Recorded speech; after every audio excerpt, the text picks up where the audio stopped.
रहते थे, जबकि अम्मू एक टॉपर स्टूडेंट था। दोनों के बीच कभी बनती नहीं थी, क्योंकि सुम्मू को लगता था कि अम्मू हमेशा उसे सलाह देने की कोशिश करता है। सुम्मू को अम्मू के स्मार्टनेस और उसके "मुझे सब पता है" वाले एटीट्यूड से गुस्सा आता था। जब भी अम्मू उसकी मदद करने की कोशिश करता, सुम्मू उससे दूर भागती। एक दिन स्कूल के प्रिंसिपल ने घोषणा की कि फाइनल एग्जाम बस 3 महीने दूर है। सुम्मू घबरा गई, क्योंकि उसके मार्क्स अच्छे नहीं आ रहे थे और घर वाले उस पर प्रेशर डाल रहे थे कि बोर्ड एग्जाम में अच्छे नंबर लाने हैं। एक शाम जब सुम्मू स्कूल से लाइब्रेरी में अकेली बैठकर पढ़ाई कर रही थी, तब अम्मू वहां आया और बोला, सुम्मू, अगर तुम्हें मदद चाहिए तो मैं तुम्हारा दोस्त बनकर तुम्हें पढ़ा सकता हूँ। सुम्मू ने पहले तो उसे अनदेखा कर दिया, लेकिन जब घर पर भी दबाव बढ़ने लगा, अम्मू से मदद लेना ही सही रहेगा। अगले दिन उसने अम्मू से कहा, ठीक है, मुझे मदद चाहिए, लेकिन एक शर्त है, मुझे ऑर्डर देना बंद करो। दोनों ने रोज मिलकर पढ़ाई करनी शुरू की।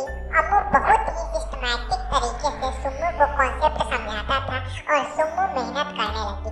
धीरे धीरे सुम्मू के मार्क्स सुधरने लगे और उसका कॉन्फिडेंस बढ़ गया। पढ़ाई के अलावा दोनों काफी समय साथ बिताने लगे। एक दिन जब दोनों ब्रेक लेकर स्कूल के गार्डन में बैठकर बात कर रहे थे, तब अम्मू हंसते हुए बोला, मुझे कभी नहीं लगा था कि हम दोनों इतने अच्छे दोस्त बन जाएंगे।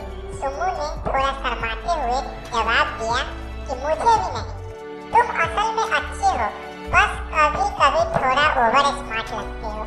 अम्मू हंसी छोड़कर एक पल के लिए उसके चेहरे को देखता रहा। उस पल में कुछ अलग ही था। सुम्मू के चेहरे पर मुस्कान थी जो पहले कभी नहीं देखी थी। दोनों एक दूसरे की आंखों में अजीब तरह की खुशी देखी जो पहले कभी नहीं थी।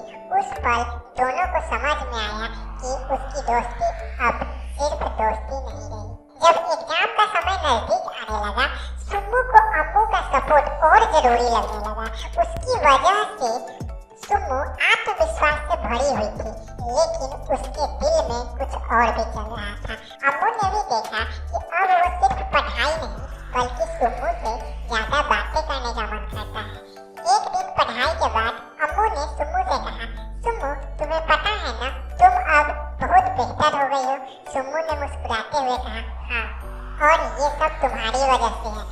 अगर तुम नहीं होते तो शायद मैं कभी इतना आत्मविश्वास महसूस नहीं करती। अम्मू थोड़ा गंभीर हो गया, और अगर मैं नहीं होता तो क्या तुम्हें मेरी याद आती? सुम्मू ने हिचकिचाते हुए कहा, शायद हाँ, तुम मेरे लिए सिर्फ एक टीचर नहीं, एक अच्छे दोस्त बन गए हो। यह कहकर सुम्मू का चेहरा लाल हो गया। अम्मू भी उसके शब्दों में छिपी दोस्ती और प्यार समझ गया था।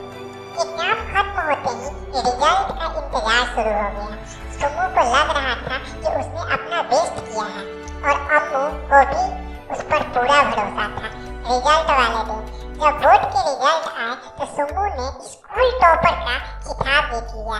ये सुनकर सुम्मू खुशी से उछल पड़ी, लेकिन सबसे पहले उसे अम्मू के पास जाना था। वह अम्मू के पास गई और धीमी आवाज में बोली, अगर तुम नहीं होती तो ये कभी नहीं हो पाता। अम्मू मुस्कुराते हुए जवाब दिया, और अगर तुम इतनी मेहनत नहीं करती तो ये कुछ भी नहीं हो पाता। दोनों ने एक दूसरे को देखा, और इस बार वो नजरों में सिर्फ दोस्ती नहीं, कुछ ज्यादा था, प्यार का एक नया एहसास था। सुम्मू ने हंसते हुए कहा, अम्मू, तुम सिर्फ मेरे टीचर नहीं, अब तुम मेरे लिए कुछ और बन गए हो। अम्मू ने भी मुस्कुराते हुए कहा, शायद हम दोनों एक दूसरे के लिए थे। यहीं से उनकी कहानी शुरू हुई और एक नई यात्रा की तरफ जिंदगानी।